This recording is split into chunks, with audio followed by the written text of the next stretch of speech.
beginning. Long, long ago, on the banks of the holy river Ganga was the great city of Patliputra, the capital of a powerful kingdom. It was ruled by King Sudarshana. One day, King Sudarshana was travelling through his kingdom and heard someone reciting a verse that stated that wisdom is the most important possession a person could have. It is better than all the wealth and property in the kingdom. But the voice said that it was sad that not everyone had wisdom.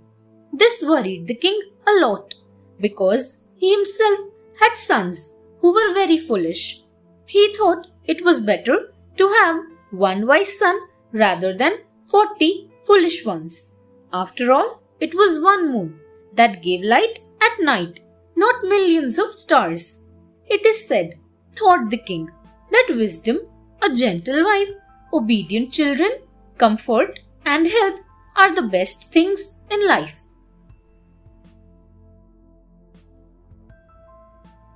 The king's solution. The king continued to think deeply.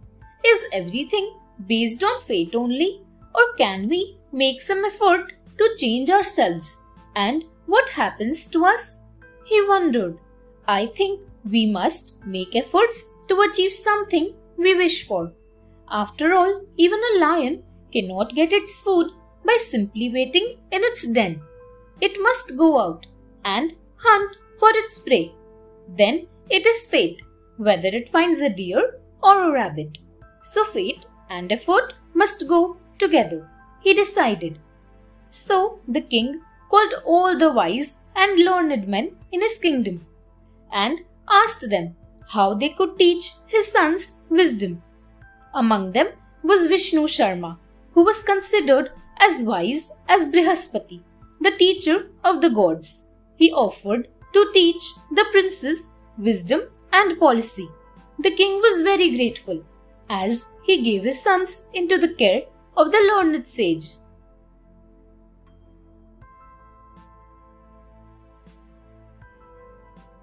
The hunter sets the trap. Vishnu Sharma began with a story to teach the king's sons how wise friends can find a way to overcome difficulties, even if they are not rich or powerful.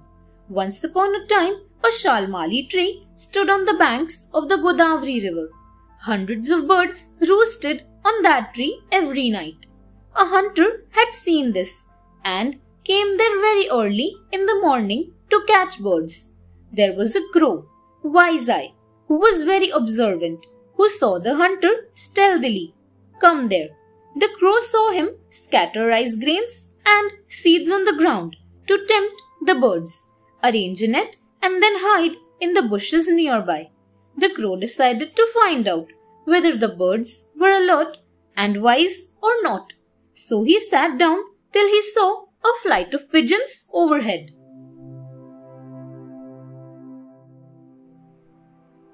King Pigeons Caution. It was the king of pigeons flying along with his entourage. He was a beautiful bird with a speckled neck. They noticed the grains of rice on the ground below.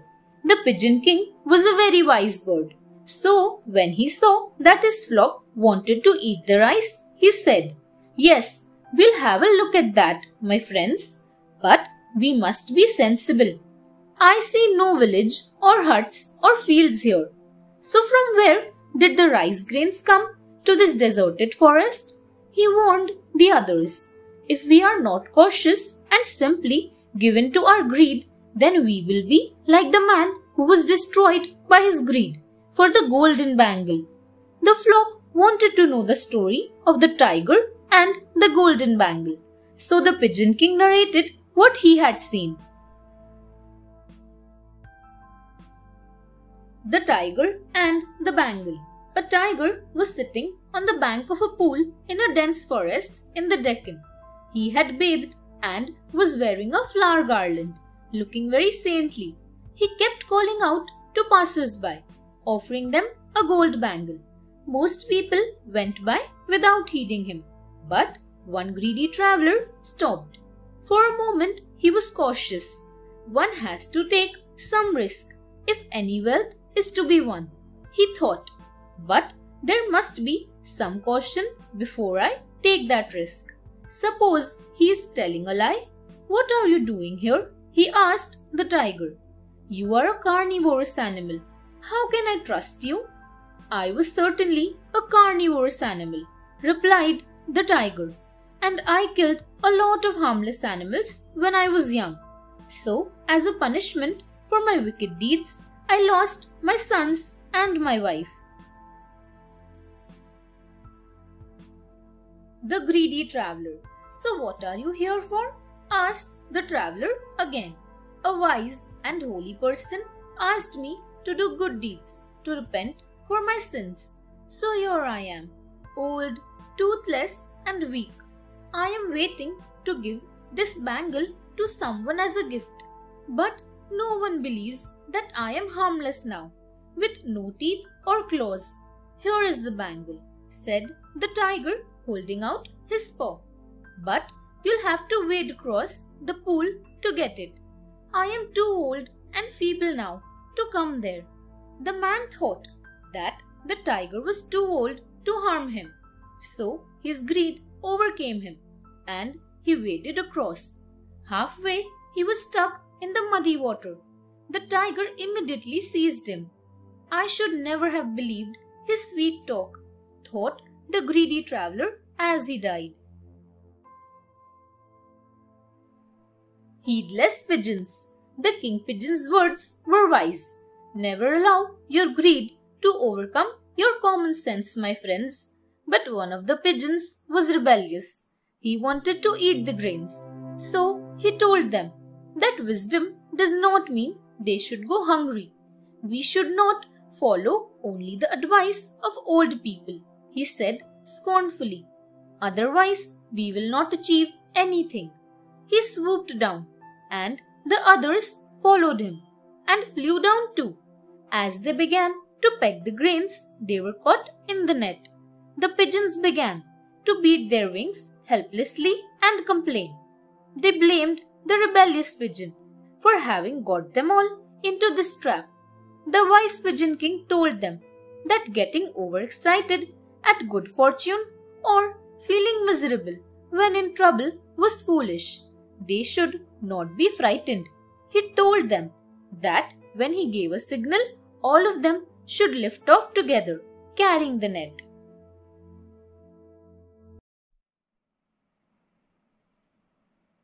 King Pigeon's plan.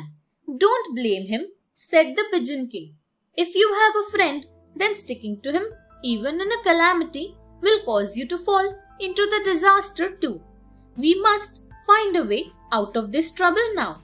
When small things combine, they can have great strength. He thought for a while. Then he told them what they should do. He would give them a signal, and immediately they must spread their wings and take flight, carrying the net along with them. He saw the hunter approaching them to catch all of them, and the Pigeon King gave a quick signal. As soon as they heard him, the pigeons took off, carrying the net along too. The hunter ran after them for a while, but he lost the birds and his net too. The Mouse King rescues the pigeons. Where should we go, O king? Asked the pigeons. To a forest near the Gandaki river, said the king. There I have a friend, Nibbles the Mouse King, who will cut through this net. The pigeons came down outside the house of the Mouse King. When the Pigeon King called out to him, the king of the mice came running out. Seeing the plight of his old friend, he started to nibble through the net. Free my friends first, please, and then help me, said the Pigeon King. Nibbles was impressed with the concern of the Pigeon King for his subjects. He and his army of mice immediately worked through the net and set the flock free. After thanking Nibbles, the flock flew away, and the Mouse King returned to his home. Wyly wants a friend. Wyly the crow had followed the pigeons from the old tree and saw this whole episode. He was very impressed seeing the way the Mouse King had helped the pigeons.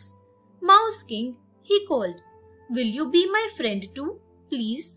"And who are you?" asked the cautious Mouse King. "I am Wyly, the crow," he said.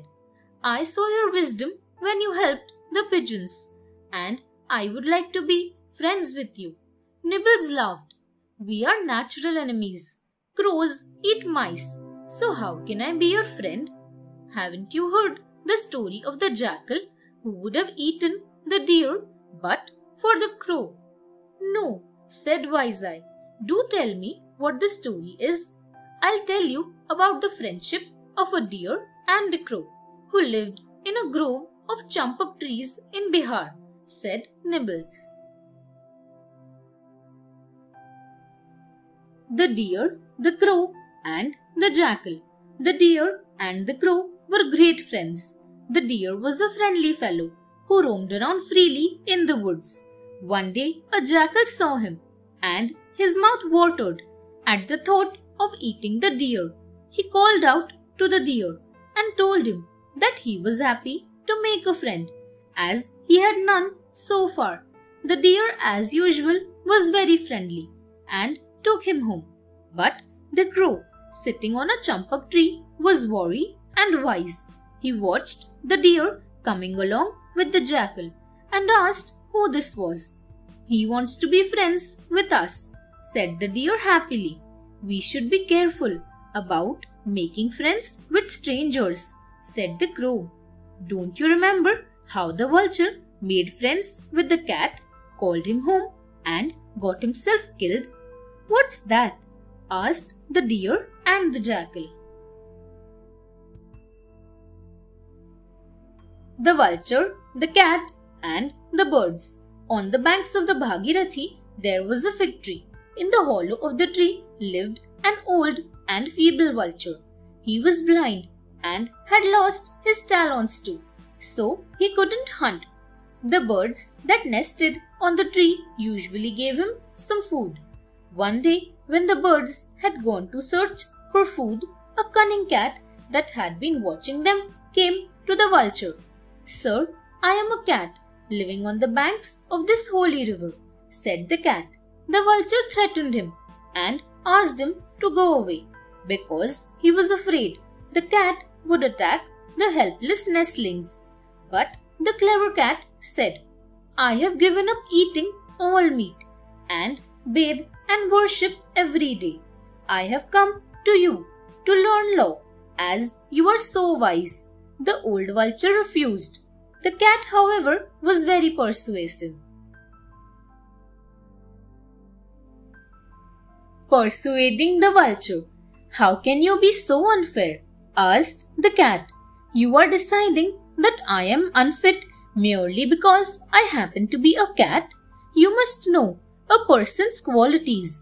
I guard the little nestlings here on this tree," said the vulture.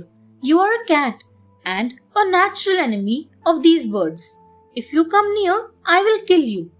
Sir, living here on the banks of this holy river, I have become a brahmachari. I do not eat meat. I have heard these birds praise you so much, so I wish to learn the scriptures and religious law from you. Besides, everyone says that guests must be treated with proper hospitality," said the cat. Finally, the persuasive cat managed to convince the poor vulture that it was reformed, so he permitted the cat to visit him.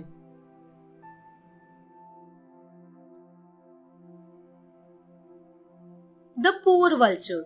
Every day, the cat would visit the blind vulture and eat a few nestlings.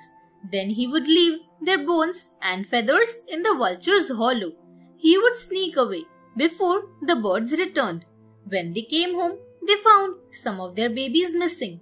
So they began to look around and soon found the bones of the nestlings in the vulture's hollow. They had not seen the cat, so they did not know who the real culprit was.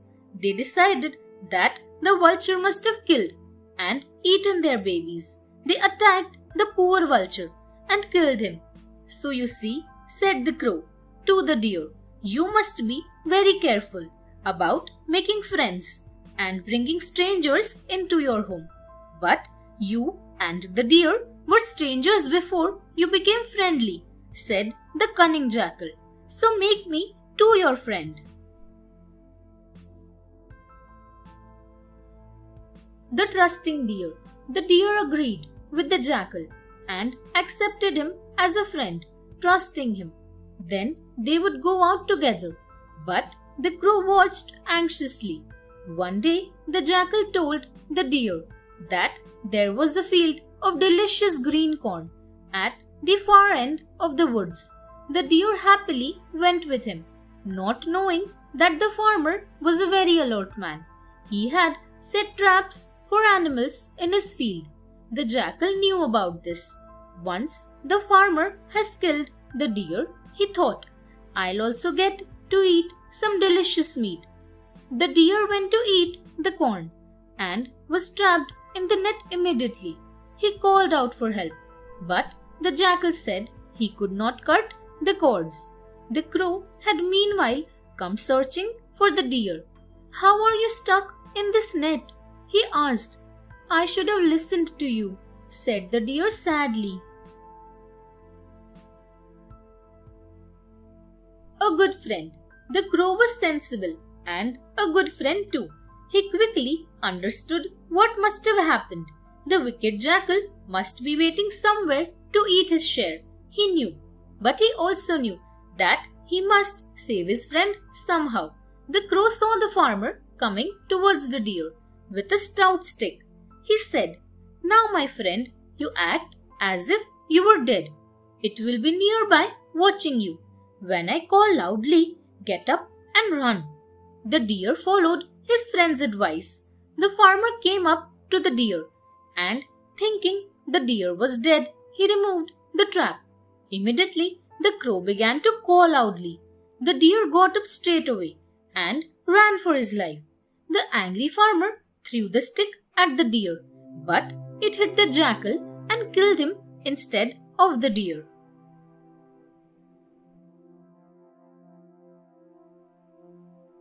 The friends travel. So you see, said the Mouse King. Wise-Eye, the crow, however, told Nibbles that he would sit on his doorstep till he became a friend of his. Gradually Nibbles became sure of Wise-Eye being a good creature, and they became friends. They discussed life in the forest and various other things. One day Wise-Eye told Nibbles that he would like to go to the Narmada forest, where the water was fragrant. His friend Slow Toes, the tortoise, lived there and would get him lots of fish and other things to eat. Nibbles decided to go along with his friend to the new forest. Wise-Eye introduced Nibbles to his friend, and Slow Toes welcomed him warmly. Then he asked Nibbles why he chose to stay in a deserted forest. The priest and the mouse. Nibbles said that there was a town called Champak, which had a college where students came from far and wide to study. One of the students was a young priest named Churakarn, who begged for his alms daily. When he had eaten, he put his begging bowl with leftover food on a shelf and went to sleep. One day, Vinakarn, his friend, came to visit him. While talking, he found Churakarn hitting the floor with a stick repeatedly instead of conversing. He asked him why he was doing that. The mouse eats up my meal, said Churakarn. I do this to chase him away. The two friends searched and found the mouse's store of food and took it away. The mouse was upset and realized that feeding himself on another's food or charity was not good. He decided to live in a quiet forest, meditating and doing things that were right and good. Sharing wisdom. Nibbles said that he had learnt that a healthy mind and body and the company of good people is better than wealth, and that true knowledge is to know the difference between good and evil. He was happy in the forest and glad to have the crow and the tortoise for friends. They discussed the merits of sharing and giving things to others. Tortoise spoke about various good qualities like kindness and courage. He said that one should be generous and also careful about spending. One should not, however, be petty and stingy like the jackal. He said he saved till he died of it. What is that story? Asked the Mouse King. I'll tell you all about the jackal who had so much, but wasted it by being petty, said Tortoise as he began the jackal's story. The imprudent jackal. One day a great hunter, wishing to eat venison, deer's meat, went hunting in the forest. He killed a deer. As he was going home, a huge wild boar attacked him. He shot an arrow at it, but the wounded boar killed him. But the boar itself had been injured by the hunter's arrow. Soon it too fell because of its wound and died.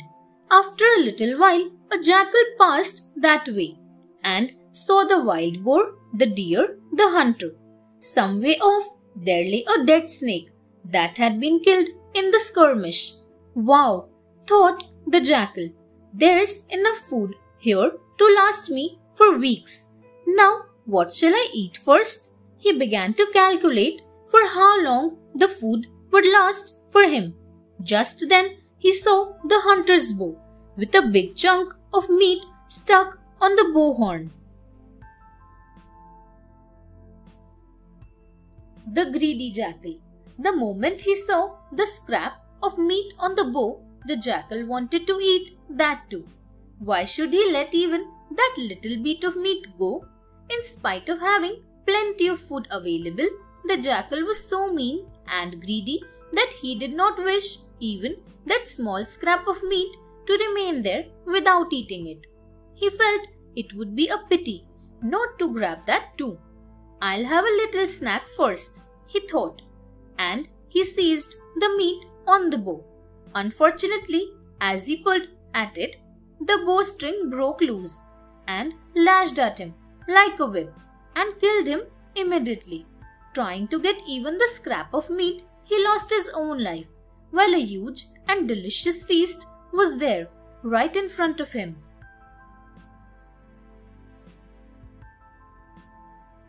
A new friend. Wyly, Tortoise and Nibbles became friends and were very happy, living in the forest and sharing stories and their ideas. One day, a deer with dappled skin came running through the forest where the three sat. It seemed to be running away from something. The three friends, sensing danger, promptly hid themselves. Tortoise slid into the waters of the lake. Nibbles ran into his hole. Wyly flew into the branches of a tree. Wyly looked around from the treetop and found there was nothing to be afraid of. So he came down and called out to the others. Tortoise came out of the water and Nibbles peeped out of his hole. They looked at the deer and welcomed him. His name was Dapple. Dapple joined the three friends and soon became comfortable, eating the lush green grass and curling up under the banyan tree. They asked him why he had been running.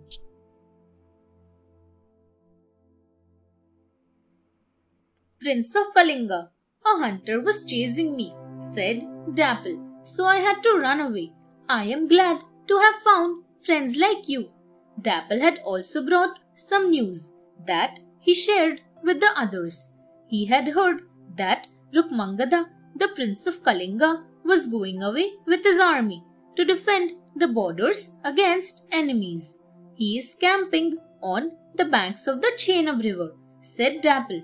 The hunters say he will be coming towards this lake tomorrow on his way. This caused all of them a lot of worry and anxiety. If the army came this way, they were all in danger.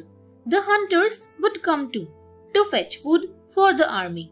Everyone thought that it would be wiser to move away from there, as the place would be unsafe for them.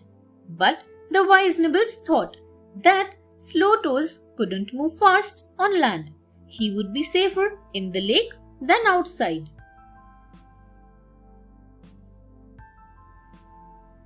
Discussion among friends. Staying hidden in the lake may be wiser and easier for Tortoise, suggested Nibbles. Why do you say that, Nibbles? Asked his friends. Isn't it better for him to also come away with us to another part of the forest? Tortoise cannot move fast on land, my friends, observed Nibbles. Trying to go across land, Tortoise is likely to suffer more, like the merchant's son. What is this about the merchant's son, Nibbles? Asked the others. It is the story of a merchant's son whose efforts were enormous but were wasted. You see that the results should match the amount of hard work one puts in, shouldn't they? But in his case, they did not produce results that should have come after so much effort, said Nibbles. The others immediately wanted to hear it, so he told them the story.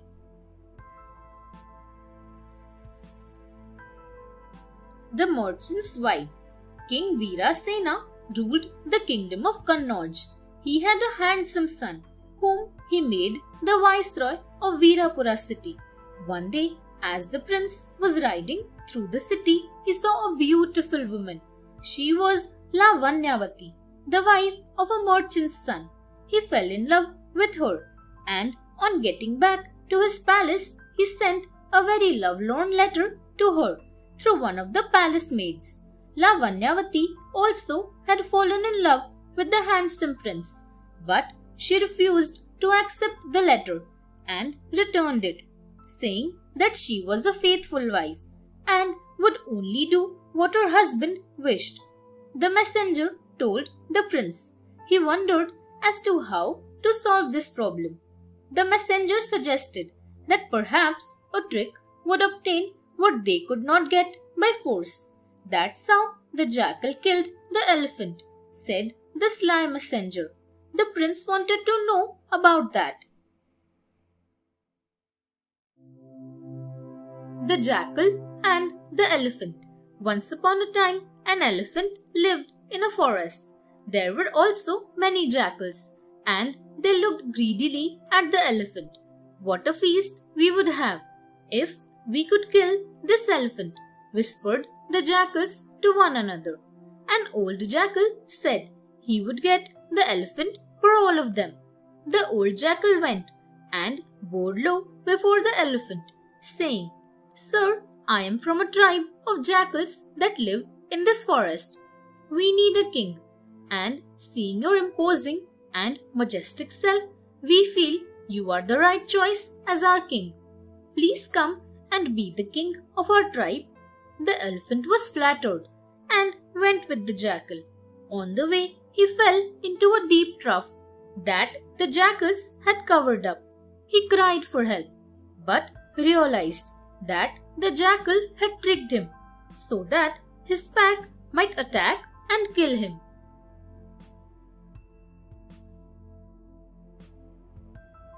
The Wyly Prince.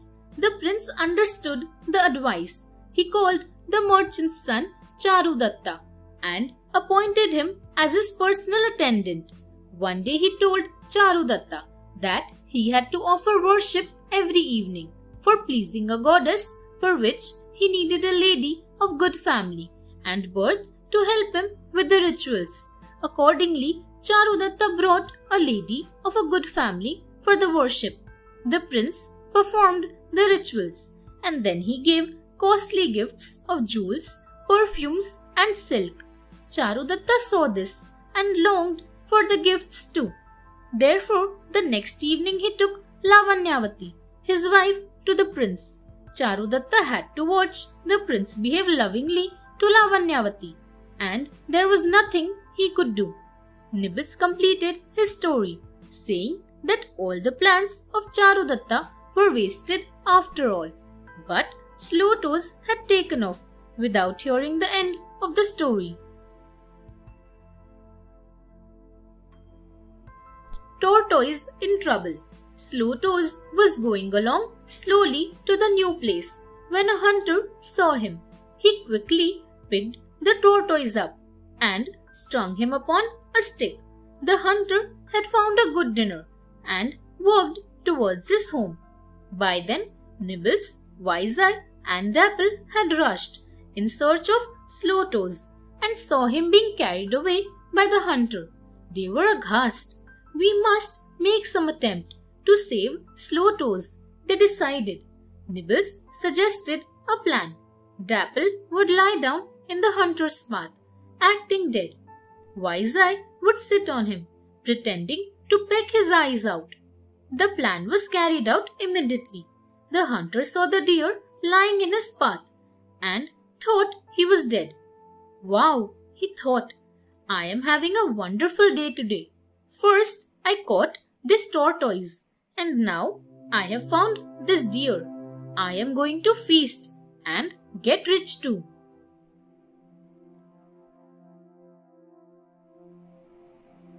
Fooling the hunter. The hunter looked around and saw no other hunter or wild animal that might attack him. He put the tortoise down and went up to the deer. He was examining him to check if he was in fact dead. Meanwhile, Nibbles ran to where Tortoise lay tied to the hunter's stick. He bit through the bonds and released Tortoise, who ran as fast as he could and hid in the bushes nearby. When Jackal saw that Tortoise was safe, he jumped up and took off into the forest. The hunter was taken aback to see that the deer was not dead at all. He gave a shout and chased him, but was no match for the deer. He returned to find that the tortoise too had vanished. He had lost both the tortoise and the deer. The four friends went off happily to their new home.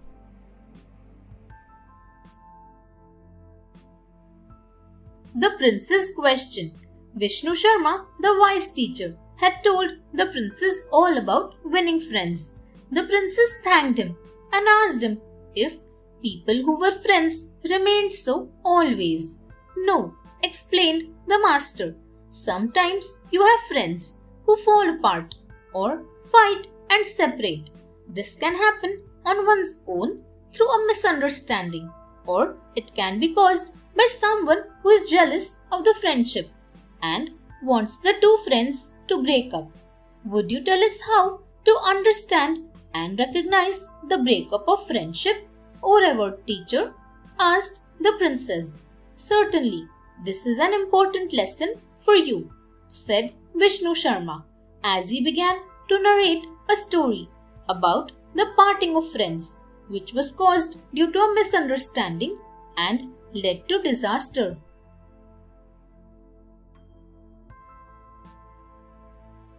Poor Hefty. Long ago, there lived a prosperous merchant in Swarnapura, a city in South India. He saw people richer than himself and wanted to become more rich. The merchant realized that hard work would make him richer gradually. So he loaded his cart with lots of goods for sale and yoked his two strong bulls, Trusty and Hefty, to the cart and began a journey to Kashmir. On the way, Hefty broke a leg and could not move any further. The merchant had to leave him behind in the forest and go ahead after getting another bull. Poor Hefty watched sadly as Trusty went away with the merchant. He began to eat the leaves and grass in the forest, and soon his leg got better and he became fat. Often he would bellow loudly. The lion, who was the king of the forest, was drinking water at the stream when he heard the bellow.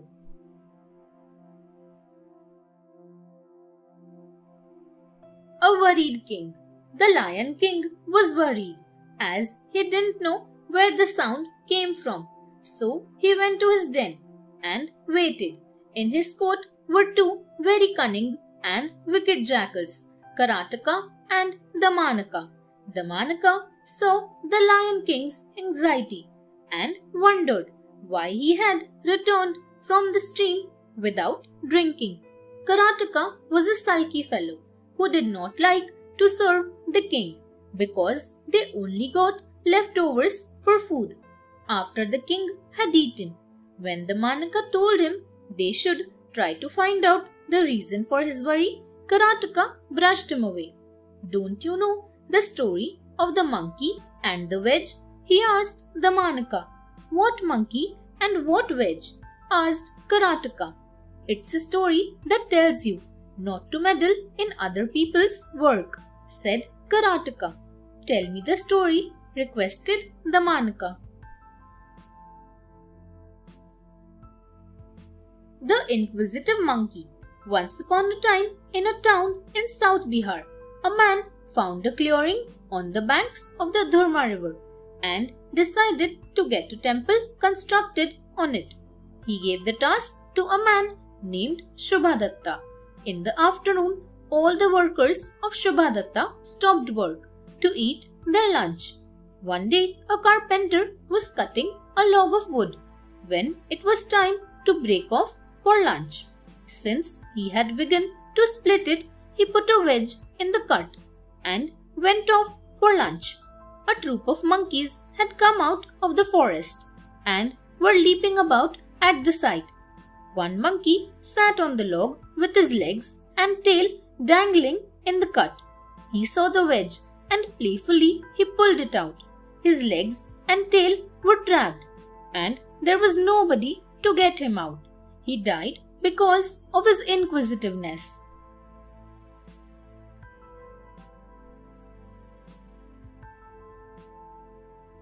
An argument. Karateka said, "So it is better not to interfere, Damanaka. It is for us who serve the king to assist him with the right advice," said Damanaka. "You know very well that this is a task for the king's prime minister, not us," argued Karateka. "We should not try to do the work that is not given to us. After all, the prime minister tells us our tasks. If we take over his role, we will get into trouble. If we try to do other people's work, our fate will be the same as the washerman's ass." "What washerman's ass?" asked Damanaka. "Don't you remember the one who tried to take over the work of the washerman's dog?" asked Karateka. "Do tell me the story," said Damanaka. "I don't remember it at all, so I don't know what you are talking about." The Washerman's Ass. In Banaras, there lived a washerman who had an ass and a dog. The ass was always complaining because he was kept tied to a post, whereas the dog was free to walk around wherever he pleased. One night, when the washerman was fast asleep, a thief crept into the house. The ass was very concerned because the dog didn't bark. So he prodded the dog to bark. "You leave me alone," said the dog. "The master doesn't feed me properly. If something gets stolen, he'll realize the value of having a dog to guard his house." "You selfish fellow," said the ass. "You are being disloyal. I will wake him up." And the ass began to bray loudly. His master woke up in a rage. The thief ran, so the washerman did not see him. He picked a cudgel up and beat the poor ass to death.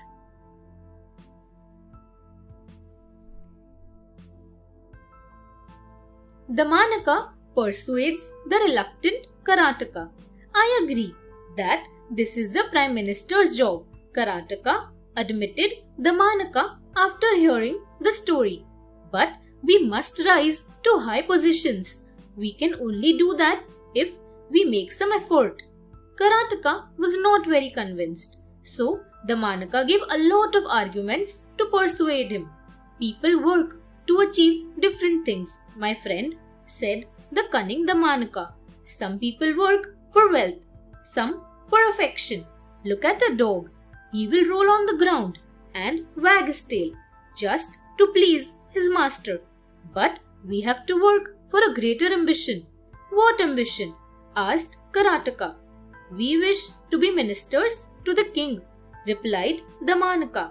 And for that we must take action and make a big effort, mustn't we? Finally, Karateka asked him what he proposed to do. The Jackal's plan begins. So, now what do you propose to do? Asked Karateka.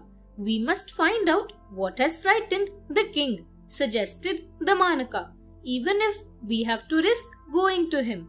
I will see what his mood is and then put across some plan to make him pleased with me. Be careful, Damanaka, warned his friend Karateka. I will, assured Damanaka.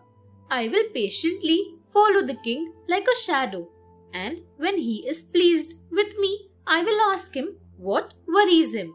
So Damanaka went to the Lion King's den and bowed low before him. When the king asked him to enter, he went in and sat down. He humbly told the king he had come to serve him. Damanaka flattered the king and finally asked him why he had returned without a drink of water. The king, impressed by him, told him that he heard some beast roaring and didn't know what it was. The Lion King's dilemma. Did you hear the beast roaring? Asked the worried Lion King. I did, sir, said Damanaka. Please let me find out what the danger is. Then you will know who your loyal servants are. But, sir, would you please give something to us so that we may be strong enough to defend you? The Lion King gave his skill to Damanaka, who happily went off with the meat. He and Karateka had a feast. But Karateka wondered as to how they would deal with a strange and terrible beast. Damanaka laughed. It's a bull, Karateka, no wild beast. Is that so? Said the puzzled Karateka. Then why not just tell the king? No, it is better he remains frightened. Then we will be able to fool him, said Damanaka. If the master becomes comfortable, we will be like the cat that was starved. The lion's mane. On a high and craggy mountain, there lived a fierce lion. He was very proud of his good looks and his handsome mane. But every day when he was asleep, a little mouse that lived in a hole in his den crept out and nibbled his mane. In the morning, he found his mane looking tattered and ragged. This went on day after day, till the lion was really irritated. He tried all kinds of tricks to catch the mouse and kill it, but he failed. He was getting more and more angry. I am a lion and can kill large animals, he thought, and this silly little mouse is making my life miserable, and I am unable to catch him. What should I do? Then he heard some people talking in the village that they kept cats to catch mice.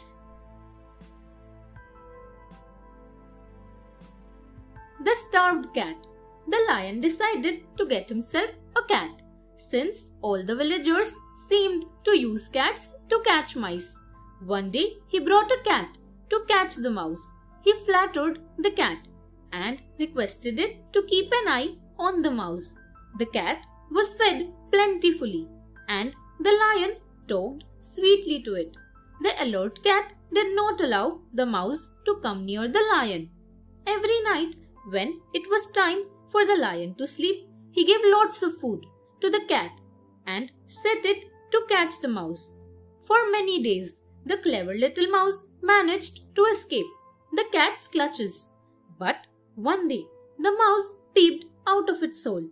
The cat was waiting for it right outside and pounced on it, killing it.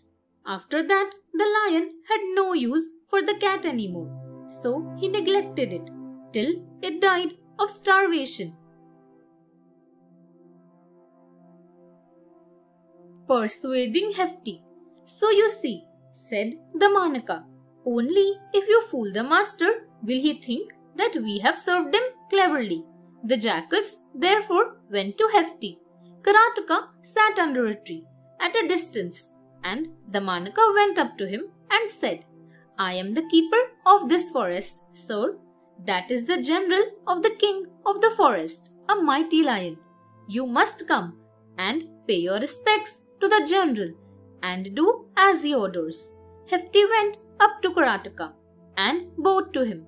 Karateka said, You have to come and bow humbly to the king of the forest if you wish to stay here. But we must first go to the king and tell him that we are going to present you to him. So wait till we return for you. Hefty waited patiently while the jackals went to tell the king.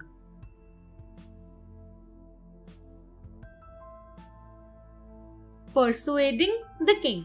The Manaka was not going to tell the king straight away that it was only a bull bellowing in the forest. He planned first to create a mystery so that when he finally led Hefty to him, the king might feel very grateful to the jackals for having found out the truth. He told the king that he would first check the source of the sound that had frightened him to ensure that the king was not fooled. A few days later, he told the king, Sir, a bull had been left in the forest when he broke his leg. It was his bellow your majesty heard. He wishes to pay his respects to you. So I came to ask your permission. You see, sir, it is wise to know the truth, or we will be fooled imagining a bell to be a demon. How can a bell be a demon? Asked the lion.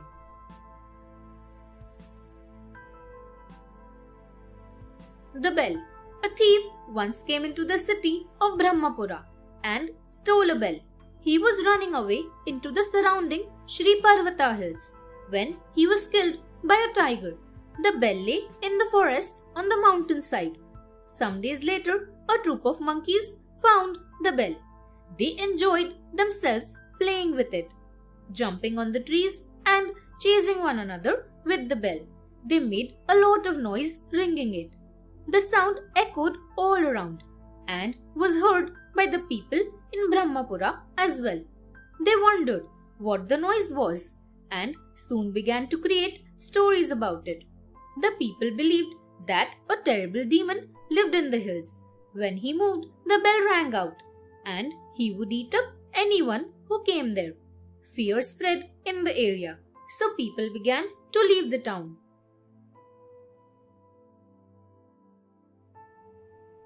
Killing the demon.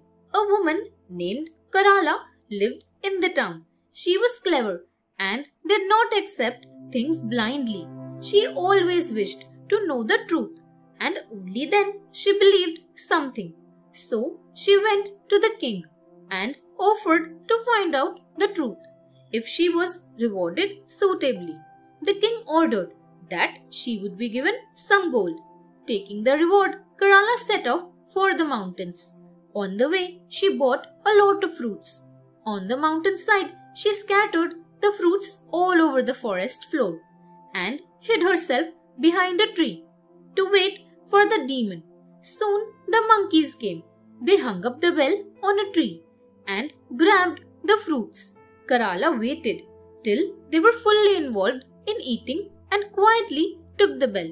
She ran down the mountainside with the bell to the king and told him all about the demon.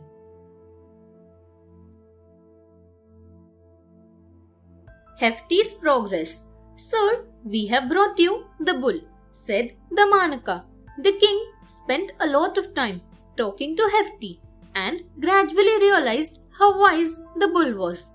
One day, Hefty asked him what became of the deer he had killed earlier in the day.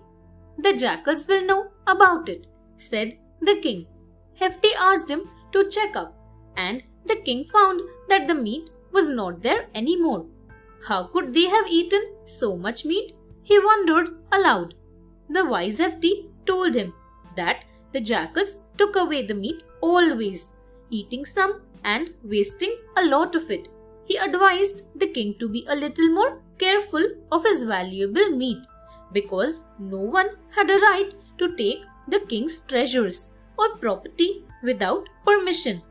A minister should not tamper with the things belonging to the king or the kingdom, said Hefty. The king was very impressed with Hefty's honesty and service.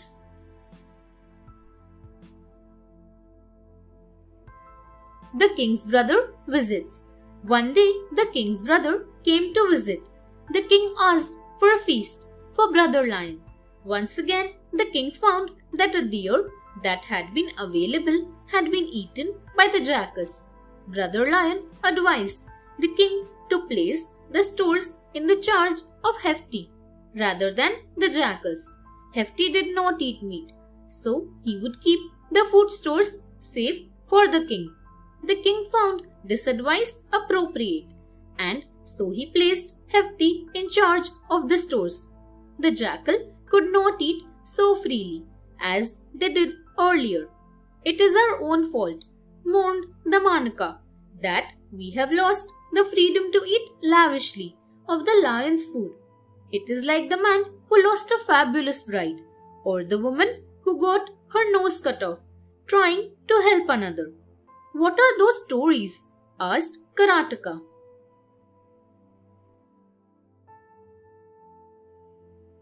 Kandarpaketu and the princess. Kanchanpura was ruled by a just king named Veeravikrama. One day, his soldiers were taking a barber to the court whom they had arrested. A mendicant saw them and stopped the soldiers, saying, "Don't punish him, sir. Only those who knowingly do wrong things should be punished." The soldiers took him also along to the king, and there he told his story. He was Kandarpaketu, the son of the king of the island kingdom of Sinhala. In his young days, during the course of his travel, he saw a beautiful maiden deep in the sea waters. She was wearing fabulous jewels and seated on a jewel-studded throne. As he came near her, she vanished. He followed her into the deep waters and found her to be Ratnamanjari, the princess of the Vidyadharis who lived in the sea. She had vowed to marry someone who came to her golden kingdom seeking her. So she married Kandarpaketu.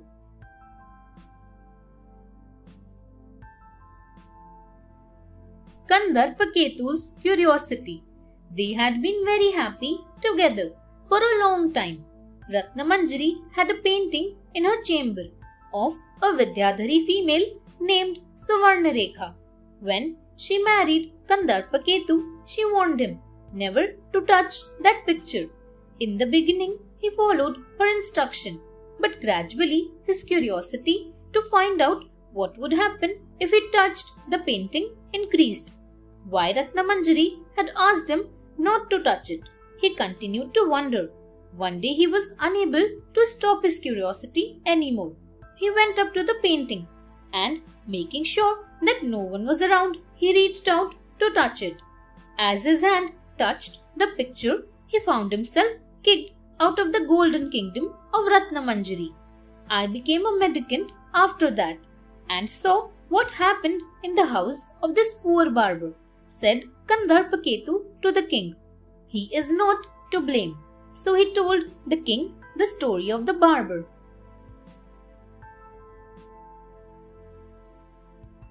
The barber and his wife. One day, Kandarpaketu stayed in a cowherd's house. He heard his wife talking to the barber's wife, who was not a good woman. The cowherd had told his wife to keep away from the barber's wife. So when he heard her talking to the barber's wife, he was very angry. He scolded his wife and tied her to a pillar in the cowshed. At night, the barber's wife quietly came there and set the cowherd's wife free to go to her lover. It was dark in the cowshed, so in her place she got herself tied to the pillar. the cowherd would only see a female tied in the shed and wouldn't know that his wife had gone out. The cowherd heard them whispering, and thinking that his wife was being disobedient again, he went into the dark cowshed and cut off her nose.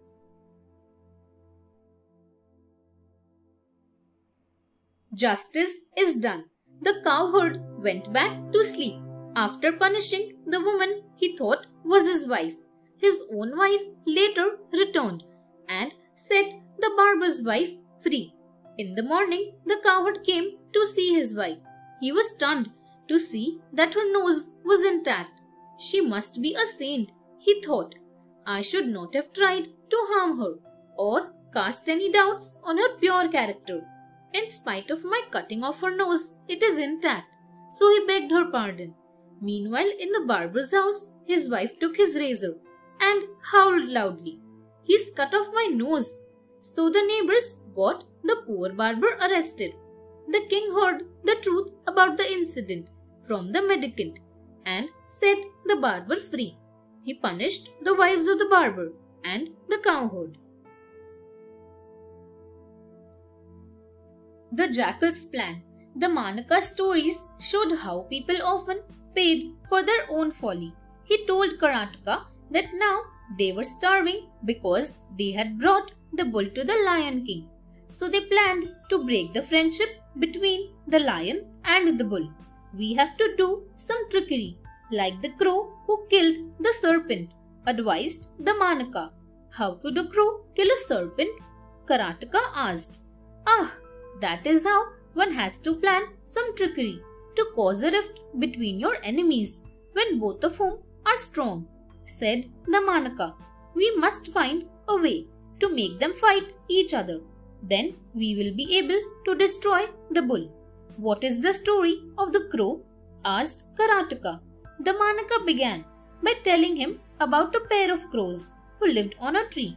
In the hollow of that tree lived a large black serpent who always ate up their young nestlings. Mr. Crow's solution. Mrs. Crow was very unhappy because all her babies were killed and eaten by the snake. One day, Mr. Crow told her that he would find a way to destroy their enemy. But how? Asked Mrs. Crow. Like the little hare destroyed a mighty lion, replied Mr. Crow. In a forest on the Mandara mountain lived a very powerful and cruel lion. He attacked and ate whatever animals he found. Finally, the animals had a meeting and went to the lion to plead with him. Sir, they said, we know you have to eat other animals. We will send one animal every day to you for your food. So please stop attacking us all over the forest. The lion agreed, and every day an animal went to him and was eaten up. One day it was the turn of a little hare to be the lion's meal. This was a very clever old hare.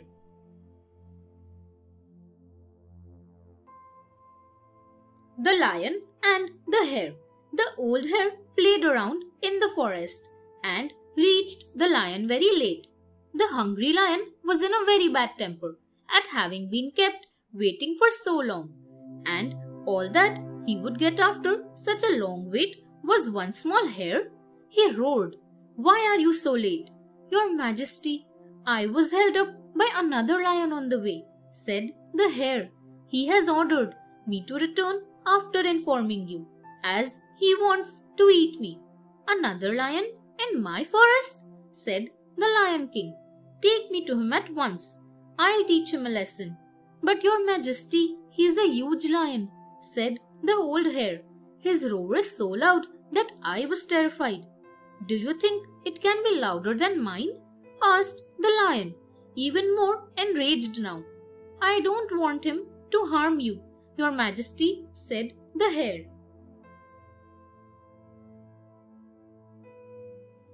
The old hare's trick. The remark of the old hare was enough to drive the lion into such a fury that he would have killed the hare right away. But he had to find the other lion first. "Harm me? What nonsense! roared the lion. "You just take me to him, and I'll show him what I can do. And I'll show you too, you stupid fellow. Just take me where he is." The old hare took him to a deep well and begged him to look into it very carefully. The lion did so and found his reflection looking back at him. When he roared, he heard the echo of his own voice. The foolish lion did not recognize either his reflection or the echo of his voice. He leapt into the well to attack it and was killed. The wise old hare sat on the wall of the well, watching him float lifeless. The Prince's Anklet. "I have heard the story, but what's your plan?" enquired Mrs. Crow. "The king's son comes every day to bathe at the ghat. He keeps his clothes and ornaments on the bank while he bathes. You must pick the golden anklet up and fly back with it," advised Mr. Crow. "What use is the prince's anklet to deal with our problem?" asked Mrs. Crow. "You drop the anklet into the serpent's hollow. The prince's attendants will follow you and see the serpent near the anklet. They will kill it," said Mr. Crow. Everything happened exactly as Mr. Crow had planned. The soldiers came running, following the anklet carried by the crow. Seeing the snake in the hollow, they promptly killed it. The Manaka narrated the story to show Karateka that they could destroy the bull by trickery. Karateka agreed to help with the Manaka's plan. Wyly the Manaka. The Manaka went and bowed low to the Lion King. He spoke very sweetly to him and said he had come to give him some news, but he was afraid to speak. "It is something that will cause you much pain, but you must know about it," said the Manaka, posing as a humble servant. The king asked him to speak. The Manaka said that the bull had been given such a high post by the Lion King and was so trusted. "But Hefty has spoken against the king and his powers, Your Majesty," said the cunning the Manaka. "He is your enemy, sir." The king was deeply attached to Hefty and could not believe what the Manaka told him. But the Jackal was very persuasive. The king said that they must give Hefty a chance to explain. But the Manaka warned him not to let out the secret, or it would be like the Titibha birds and the sea.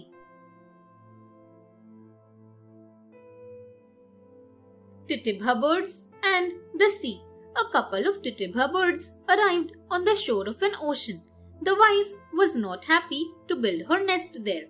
"At high tide, the sea will sweep away our eggs," she told her husband. The husband, however, insisted that it would be safe. So they built their nest and the wife laid her eggs in it. But the god of the sea had heard them. As she had foreseen, the high tide flooded the shore and the eggs were washed away by the sea. The wife mourned and wailed.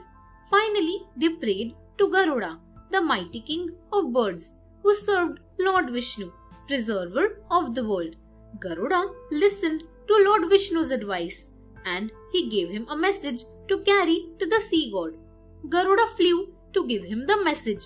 The sea god had to obey Lord Vishnu, so he returned the eggs to the Titibha birds. The Manaka misguides Hefty. "We should know who the friends are. Can they stand behind the enemy?" advised the Manaka. "If Hefty were to come to you with his head lowered as if to gore you, then you would know he is your enemy, wouldn't you?" said the Manaka. When the king agreed, the Manaka went to Hefty, looking worried. "What is the matter, the Manaka?" asked Hefty, seeing his friend's face. The deceptive the Manaka said, "I am in such distress. On one hand is my king, whom I must be loyal to, and on the other hand you are my friend. I don't know what to do." He sighed as Hefty waited. "I suppose I have to make up my mind," he said. "I should not share the king's secret with anyone, but you have trusted me as a friend, So I should tell you the truth, my friend.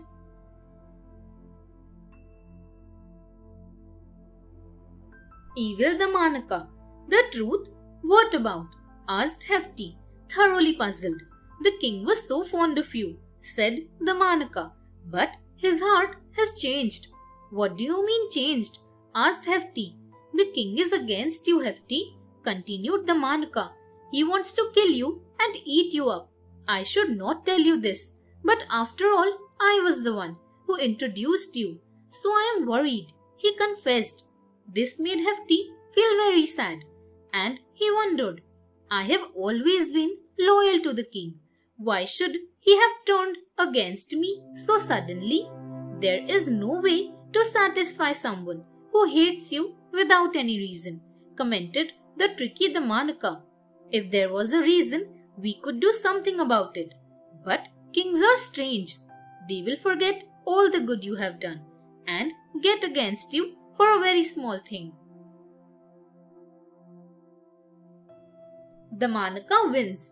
I wonder who has been telling the king bad things about me and caused him to be angry. Hefty talking to himself, quite unaware that he was speaking to the wily Jackal who had caused the dispute. Then he said bravely, If I must die, then I'll go down fighting, said Hefty. Yes, that's how it should be, agreed the Manaka. If you find the Lion King looking fierce, flicking his tail and snarling at you when you enter, you too should be prepared to fight. Hefty went with the Manaka to the king's presence. He found the king looking grim, so he put his head down to charge. There was a fierce battle between the king and Hefty. In the combat that followed, Hefty was killed. The king lost his friend. That day, the wicked jackals had a feast, having destroyed the friendship of two good people and killing poor Hefty. The master begins a new lesson. When they had learned the wisdom of selecting the right friends, moving away from bad friends, and how to recognize deceitful friends, the princess asked Vishnu Sharma to teach them about war. The revered old teacher said he would tell them about war through the story of the swans and the peacocks. The swans and the peacocks were great friends and lived together in harmony. But this was disturbed when the swans became friendly with the crows. How did that happen, O revered master? Asked the princess. So the master began the story. The birds on Karpura Dvipa lived around a beautiful lake called Padmakeli with lovely colorful flowers in it and water birds all around it. Once they all got together and decided that they must elect a king. So they chose a beautiful swan known as Silver Plume as their king.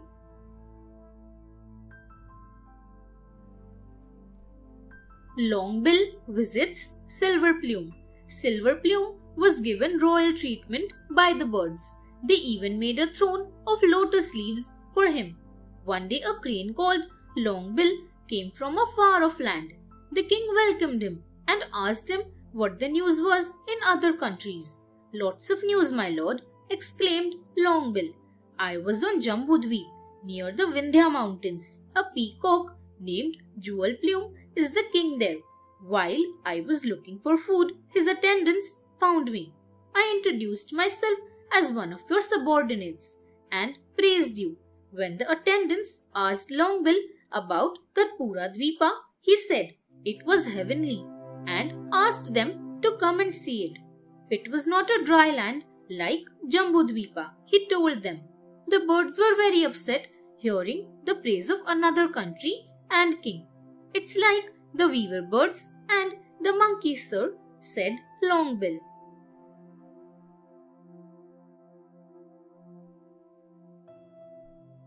The weaver birds and the monkeys. A shalmali tree stood on the banks of a canal flowing down to the Narmada river. In its hollows, weaver birds had nested, protected from the cold and rains. One day, a storm broke out. A troop of monkeys came to the tree looking for shelter from the downpour. The birds looked at the monkeys standing under the tree, wet and shivering in the cold. The birds were very proud that they were safe from the bad weather. They watched the monkeys making all kinds of efforts to keep warm, but they were so wet that there did not seem to be any way at all for them to get warm. The birds felt very superior looking at them because they were dry and warm. They whispered among themselves about the stupid monkeys. "You should have been wise like us and built nests," jeered the birds.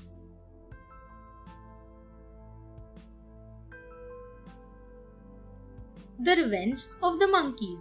The monkeys had been listening to the birds whispering among themselves, and soon they caught the whispers.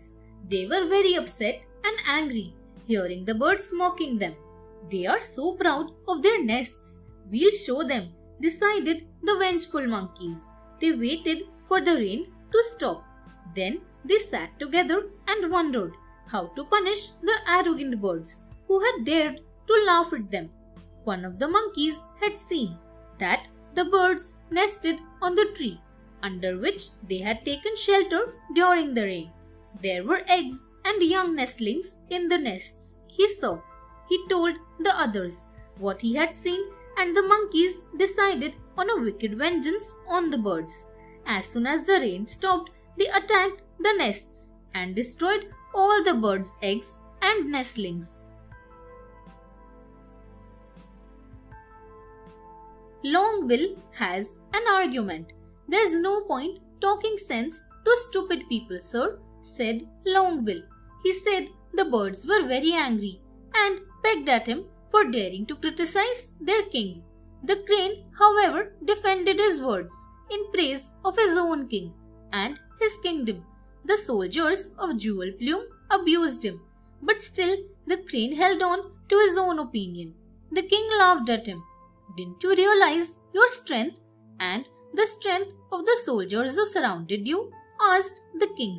"You must take care to examine your own strength and weakness and compare them to those of your enemies before you confront them." "Why do you say that, sir?" asked Longbill.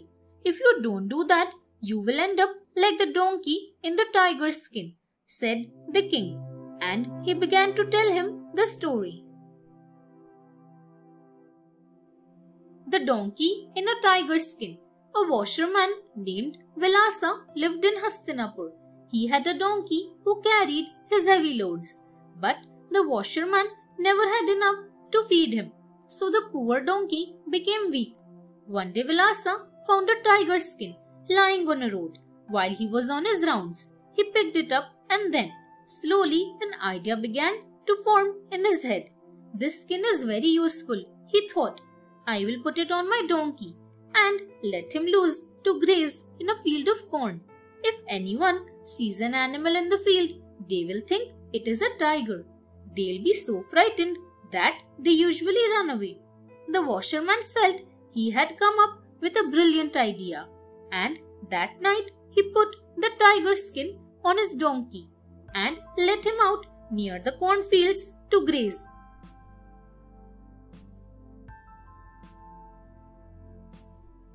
The poor donkey's fate.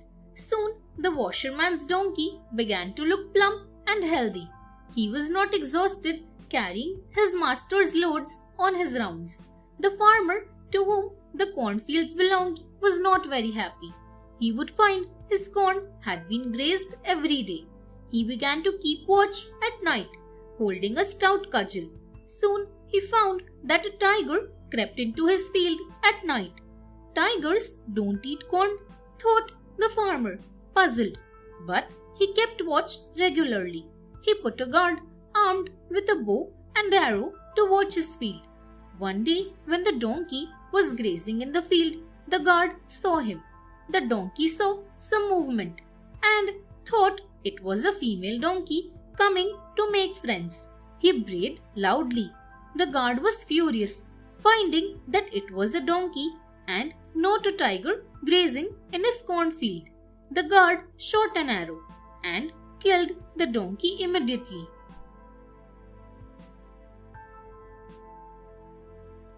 Longbill explains. Longbill heard the king's story, but said, I told them, sir, that you will also become petty, like a petty master, if you serve him. They asked the crane, what do you mean? Haven't you ever looked into trick mirrors? In them, a fat man will appear thin, and a giant will look like a mouse, replied Longbill. Have you never heard the story of the elephant who was deceived by moonlight? The attendants asked him what the story was. So the crane told them the story of the elephant and the hare. It was a story in which even the might of King Elephant could not defeat the trickery of a wise old hare. He was deceived by a hare and some moonlight. His herd had to withdraw from a lake because of their foolish master. The Elephant's Dilemma. Long ago in a forest, there lived a herd of elephants. They had a lake where they would regularly drink and bathe. During one rainy season, however, there was very little rain, so their lake became dry. The elephants needed a lot of water. Soon, they became desperate, so they went to their king and pleaded with him. Sir, our lake has run dry. The little animals can find sufficient water in puddles and small streams, but we need a lot of water. Please find a new source or we will all die of thirst. King Elephant found another lake in the forest and led his herd to it. The elephants were delighted and rushed into it. They ignored the hares that lived on the banks. Many of the little hares were crushed under the massive feet of the elephants and died. The elephant and the hare. The hares were in panic. They called a meeting and wondered how to deal with the herd of elephants. Finally, an old hare said, You leave it to me. Let me think. I'll find some way to solve our problem. The hares were puzzled how the old one was going to find a solution, but they had faith in him, and so they left it to him. The old one sat and thought for a while. The elephant is a huge creature. I am only a tiny hare. He will listen only to someone bigger and more important than he. So I must appear bigger and be more important. Having decided this, the old hare climbed on top of a hill one night. He called out to King Elephant, Sir, I am a messenger from Lord Moon, he said. The elephant bowed to him and asked him what Lord Moon's message was. Lord Moon's messenger. Lord Moon is very angry, sir, said the old hare. You have entered his lake and killed the hares. They are the guardians of his lake. This worried King Elephant, who replied, It was done by mistake, sir. We are very sorry, but we only wanted to drink water and crushed the hares without intending to. What shall we do now? The old hare said, You must come to the lake. You will see Lord Moon trembling with rage. There you must apologize to him and then leave the lake forever. That night, the old hare led King Elephant to the lake. The reflection of the moon shivered on the ripples, and King Elephant believed that Lord Moon was trembling with rage. King Elephant apologized, and in a while he left the place with his herd. The hares were delighted. The trick had succeeded when strength could not.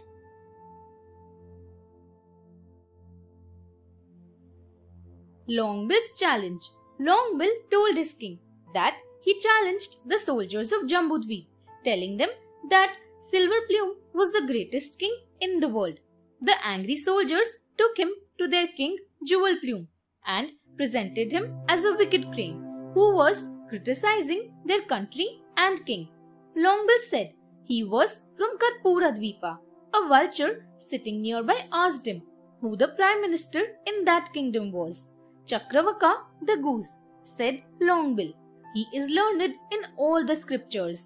He claimed that the king of Karpuradvipa was the emperor over Jambudvipa as well. This was disputed, and King Jewel Plume said the matter would be decided through a war. "Tell your king to prepare for war," said Jewel Plume. So Longbill asked him to send his messenger to his master along with him to carry the message of war. The parrot's argument. King Jewel Plume appointed a parrot to go with Longbill to Karpuradvipa as his messenger. But the parrot objected. "Sir, I will go," said the parrot, "but not with this wicked crane. It is said that bad things will happen even to good people if we accompany an evil person." The king was not sure if there was any sense in what the parrot said, so he asked him to explain. "Sir, we should not stay with or go along with wicked people," explained the parrot. "It is like the story of the heron who stayed with a crow and a quail who went with a crow. Both were killed, and all because of their association with the wicked crow." "Tell us the story," ordered King Jewel Plume. So the parrot told them the stories of the heron, the quail, and the crow.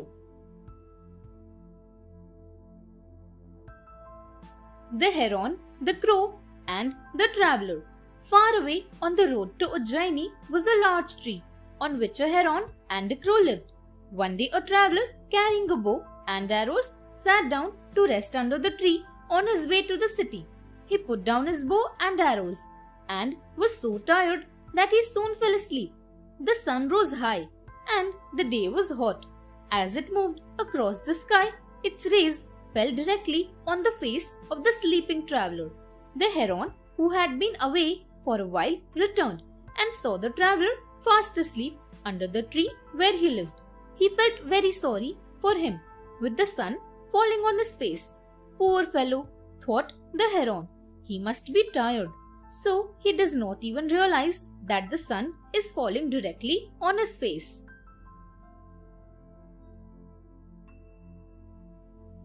The jealous crow. He was a kind-hearted bird, so he looked around to see how he could protect the traveller from the direct heat of the sun's rays.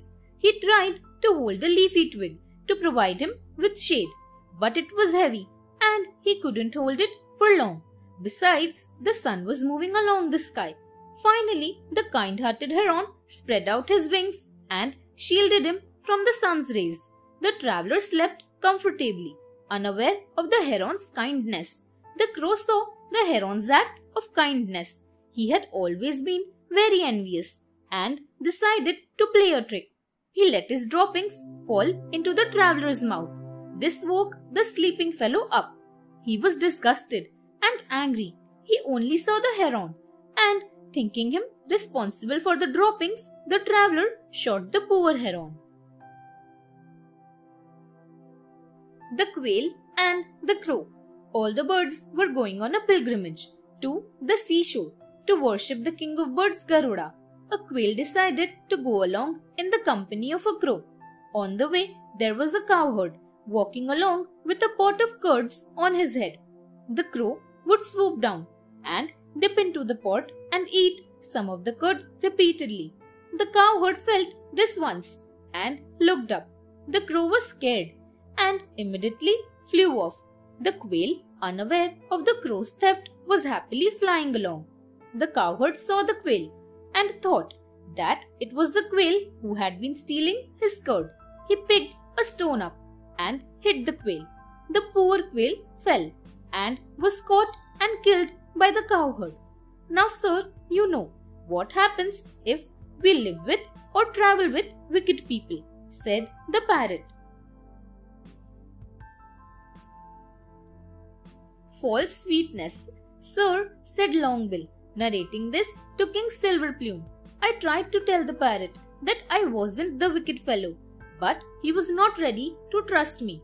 The parrot said that people who are wicked often speak very sweetly, and then he told a story about a foolish man who trusted his wife's sweet words so much that he agreed to carry her and her lover too on his head. Longbill asked him what the story was.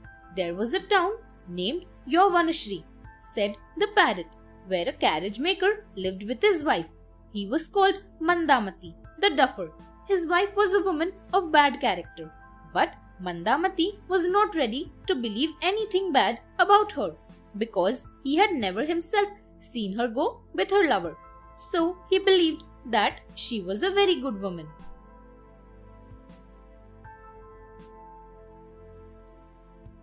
The foolish husband. Mandamati decided to check up how his wife behaved in his absence. So one day he told her he had to work in another city and would return late. But he came back and hid under the bed in his house. When he left, the wife invited her lover home. They sat chatting on the bed. But the wife soon realized that her husband was hiding under the bed. So she began to praise him and speak about her great devotion to him. The wife's lover was confused, hearing her praise for her husband, the carriage maker, so much while she did not say anything to praise her lover. But Mandamati, listening to her praise, was very impressed by her devotion. The foolish fellow was so delighted that he lifted up the bed with his wife and the lover still sitting on it and danced around for joy. So one should not trust sweet words, concluded the parrot. Chakravaka advises Silverplume. King Silverplume heard all that Longbill said, and they waited along with Chakravaka, the goose, who was the Prime Minister, for the parrot to come. But Chakravaka wished to speak privately to the king. He advised the king to send a spy into the enemy's kingdom before going into war. The spy should go there to live in some respectable place and become familiar with the place and the people. He should also be accompanied by another friend who would be the messenger to bring news from the spy to King Silverplume. Meanwhile, Chakravaka advised the king that they would begin to build their fortifications and prepare a store of food in case they needed more provisions during war. Thus, they would try for peace, but be ready if they had to fight a war. Whom to trust? A visitor was announced. While Silverplume discussed the details with his minister, Meghavarna, the king of crows, had come from the island kingdom of Sinhala and wished to pay homage to Silverplume. King Silverplume was very happy. Meghavarna, he knew, had travelled far and wide and would therefore be very experienced and wise. But Chakravaka was worried. "Let us not forget, sir," said the Prime Minister, "that Meghavarna is not a water bird like us. He may be wise, but we should be careful of anyone who tries to make friends with people outside their own group." The king asked him why he said that. So Chakravaka reminded him of the jackal who left his pack because he was dyed blue in color. "What was that story, Chakravaka?" asked the king. So the wise goose narrated the story of the blue jackal. The blue jackal. A jackal strayed into a town on the outskirts of a forest. Trying to hide himself, he fell into a large vat of indigo. He was a bright blue color when he jumped out. "Ah," he thought as he looked at himself, "I look so elegant and different now. I won't go and live with the pack of jackals because I am so superior. I shall be the king of the forest." So he returned to the forest and told the jackals that he had been especially blessed by the goddess of the forest, so they must now pay homage to him. The jackals agreed and bowed to him, but they found that he made friends with the tigers and the lions and ignored them totally, treating them with great contempt. This made the jackals very angry, and they decided to teach him a lesson. The jackal's punishment. All the jackal consulted with one another about a suitable way to punish the blue jackal. A wise old jackal came up with a plan. "We know the nature of jackals, my friends," said the old jackal. "We know that even if he is blue in color, he is actually a jackal. This is not known to the lions and the tigers. So we have to expose him before his new friends and destroy him. The jackals asked him how they could do this, so he told them his plan. That night all the jackals formed a pack and began howling. The blue jackal too was forced by his nature to start howling with the pack. The lions and the tigers saw him and realized that he was only a jackal. Angry at being deceived, a tiger killed him. So you see, sir, said Chakravaka, we must trust our own species always. Meeting the messenger, Silverplume understood that it was wiser to examine the outsider from a distance before deciding whether to make friends with him or not.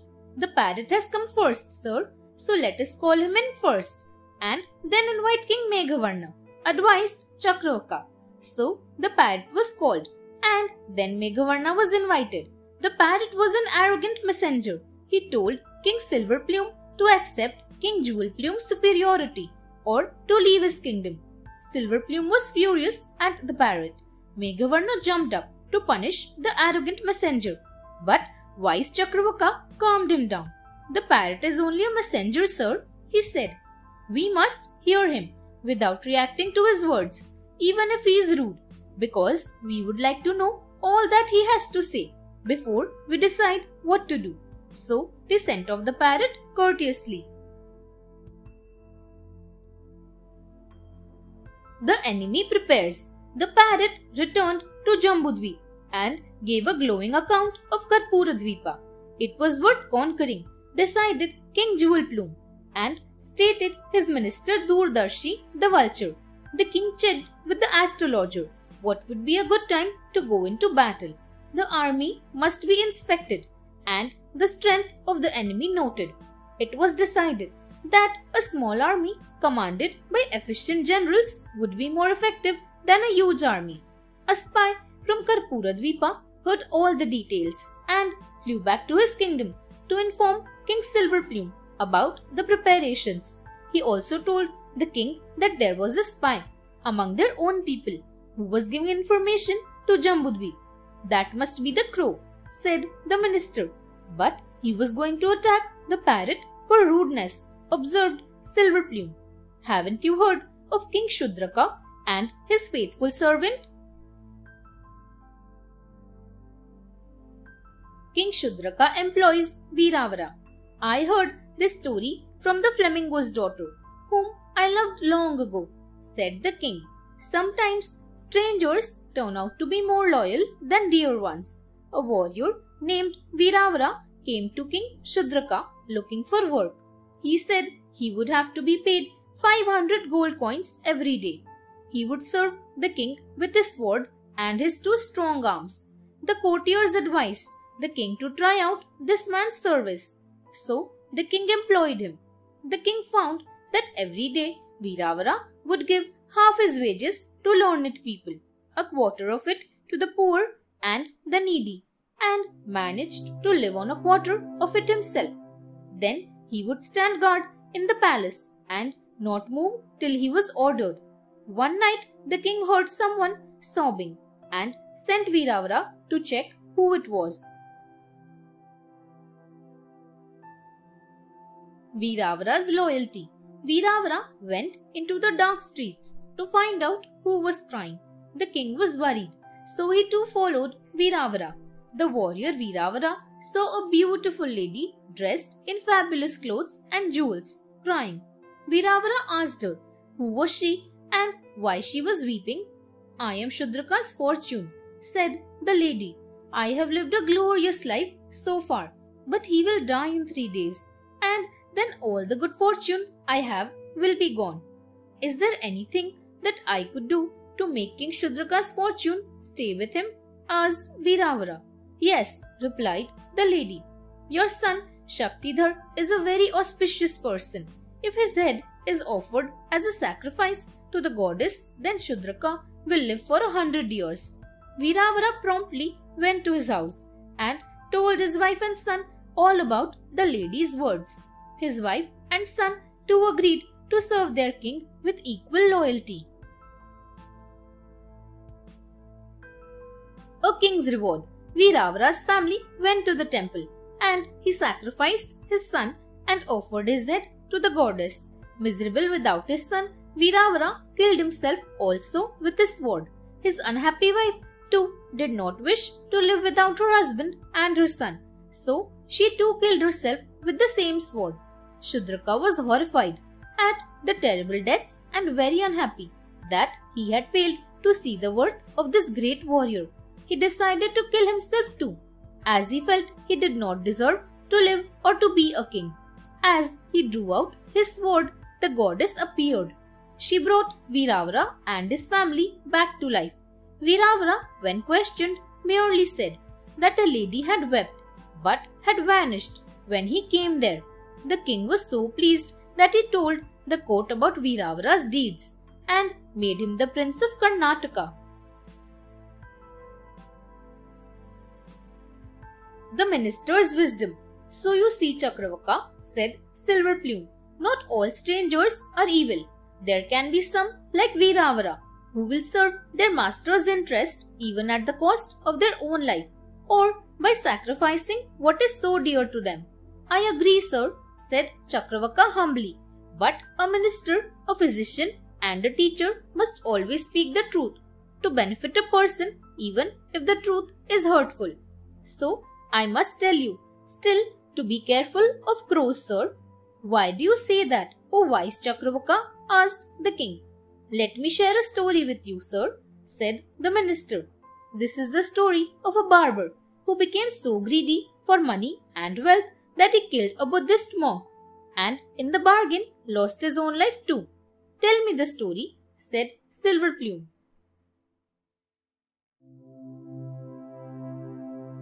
The Greedy Barber.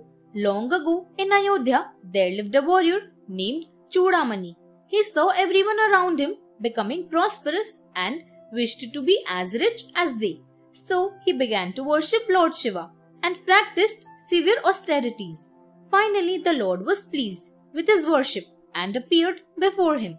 Chudamani pleaded with him for wealth and the Lord gave him a boon, telling him, Go home, shave your head and then hide a strong cudgel in your hand. A monk will come that way. Hit him with the cudgel and kill him. He will turn into a golden jar. After that, you will never be poor. Chudamani did as he was told, and soon he had a golden jar and was rich. The barber who had shaved his head saw this and decided to imitate him to get wealthy. The barber's end. The barber went home and shaved his head. Then he hid himself behind the door of his house and waited for a monk to pass by. What he did not know was that Chudamani had performed austerities and worship and had gained merit by doing all that. He wanted to get wealthy by simply killing a monk, not by gaining merit. So, when he saw a monk finally passing by near his house, he ran out with the cudgel and hit him. But the monk just died. He did not turn into a golden jar. The king's soldiers saw him killing the poor monk and arrested him. The greedy barber was hauled off to the court and punished for having killed an innocent monk. And that was the end of the barber. It is merit that should be recognized, sir, said Chakravaka, taking care to decide who our friends and enemies are. The war begins. The enemy troops of Jambudweep were reported to have camped in the Ghats, a little beyond the border of Karpuradweepa. So Chakravaka suggested that they should prepare to attack them before they had an opportunity to lay siege to the capital of Karpuradweepa. King Jewel Plume has not taken the advice of his minister, the wise vulture Durdarshi, explained Chakravaka.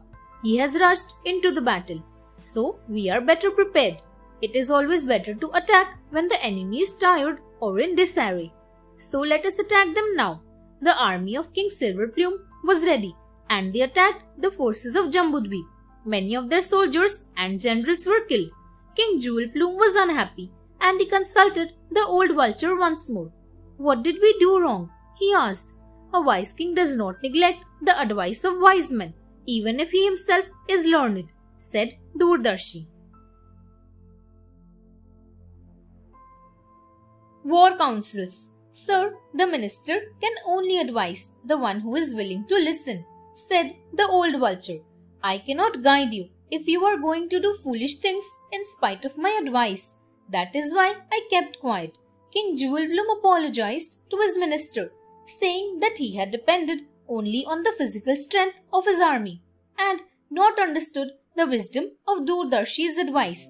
Please tell me how I can save the rest of my army, requested the king. We must go back to the Vindhya mountains.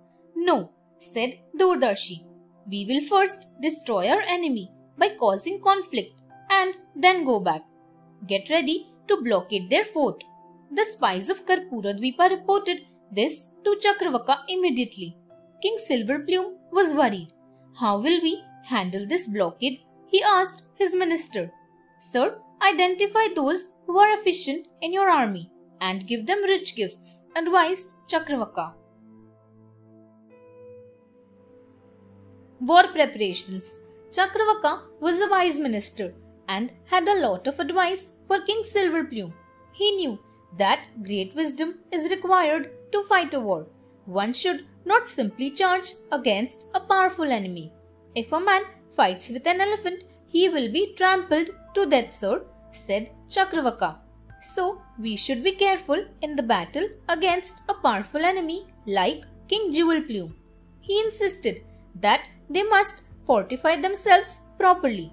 One archer on the ramparts of a fort can fight hundreds of warriors, he said. The fort must have a deep trench, high ramparts, arms and water, and there should be mountains around. 7 things are essential for a fort. Sir, a large size, difficulty in reaching or entering it, enough water, food and fuel, and entrance and exit. The king listened to him carefully, for what he said was very valuable. Chakravaka's wisdom. Sir, said the wise minister, work should be given to the people who are experienced and skilled in doing that particular task. Someone who is good at the study of scriptures cannot build a fort. This was a piece of sound advice and was accepted by the king. Chakravaka also insisted that they should store sufficient grains and food in the fort. After all, he observed, we cannot eat jewels and riches. We can eat only food, and the army as well as the citizens within the fort would need enough to eat during the war. Therefore, a strong fort was ready to deal with the siege by the enemy forces by the time they attacked. It had sufficient food and armaments too for the defense. The soldiers and the citizens were ready for the battle and the hardships it would bring. Chakravaka tries to stop the crows. The crane who had gone to spy in the enemy camp had told King Silverplume and Chakravaka that the blockade was being prepared. The king did not understand why Chakravaka wanted him to spend so much money giving gifts at a time like this. Meanwhile, Meghavarna, the crow king, came and offered to go out and survey the blockade. He would also show them his own courage. But Chakravaka did not trust the crows, so he prevented this. Politely he said, you are a king and therefore you should not go out to confront the enemy. Stay here while the soldiers deal with this. In the kingdom of Jambudweep, meanwhile, the wise old vulture Doordarshi was advising the king Jewelplume about the battle formations to be used during the war. He was trying to ensure that his brilliant but hot-headed king does not go into battle in an impulsive way. The betrayal. King Jewelplume finally realized that his minister was wise and he should have listened to his counsel earlier. But now, having reached Karpuradvipa with all the preparations of the war, there was no way they could turn back. If they turned away now, it would bring them great dishonor.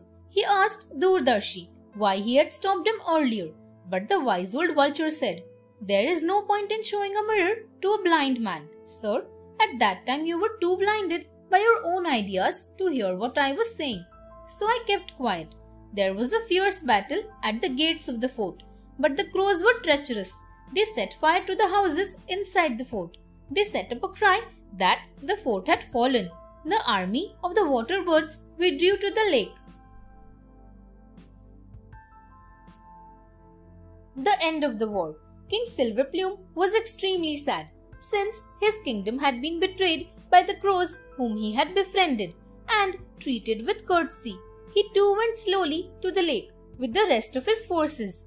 One of his generals, the Saras, was helping him.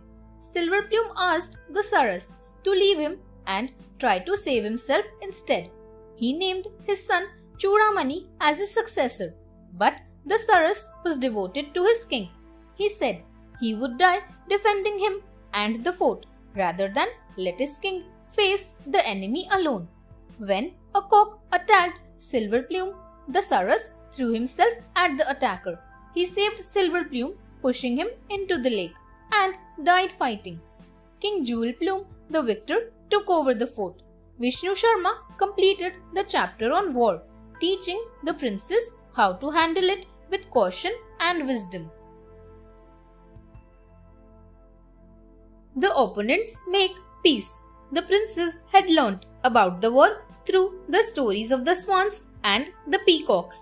Vishnu Sharma told them that even the greatest kings finally get tired of war. The swans had been defeated by the peacocks. King Jewelplume had plundered the fort and taken away a lot of wealth from Karpuradvipa to his own kingdom. But both the kingdoms did not want a long and destructive war. They wanted to make peace. So the prime ministers of both the kingdoms decided to consult each other and work out a peaceful settlement. Durdarshi, the vulture, and Chakravaka, the goose, got together to create a peace. How did that happen? Asked the princes. So Vishnu Sharma told them the story of the peace drawn up by the swans and the peacocks after the war was over. The king discusses the defeat. King Silverplume was talking to Chakravaka after the war. Who do you think set fire to our fort and the houses in it? He asked. I wonder if it was a spy from the enemy's camp or one of our own who betrayed us, leaving the fort to be destroyed and plundered. I suspect this was done by Meghavarna, the crow, whom you had befriended, sir, replied Chakravaka. There was no reason for him to come to you earlier. Now we can't see him or his people anywhere. The king sadly said, it was all destiny that caused it. But Chakravaka said firmly, no sir, we blame destiny when things go wrong. But actually it is our own failure to do the right thing or to listen to good advice that causes our trouble. It is like the foolish tortoise who wouldn't listen to his friends. The endangered lake. The king Silverplume wanted to know what Chakravaka meant about the foolish tortoise. So he told the story to the king. In the kingdom of Magda, long ago, there was a beautiful lake. Many birds and water creatures lived there in harmony. Among them were two lovely swans, Sankata and Vikata, who were friends with a tortoise who also lived in the lake. One day, some fishermen came there and the three friends heard them talking. Tomorrow, said one of the fishermen, we will cast our nets in this lake and catch the fish and other creatures. They camped close by in the forest. The tortoise, in a panic, turned to his friends and asked, did you hear what they said? What shall we do to escape? Let's wait till the morning, said the swans. We will think of something by then. After that, we'll decide. We should plan, otherwise we will die, said the tortoise. The three fishes. The tortoise told them the story of the three fishes. They lived in this lake, began the tortoise, and they faced the same situation that we are facing now. Some fishermen had decided to lay nets to catch all the fish in the lake. The three fishes consulted one another. The first fish decided that the best thing to do would be to go to another lake.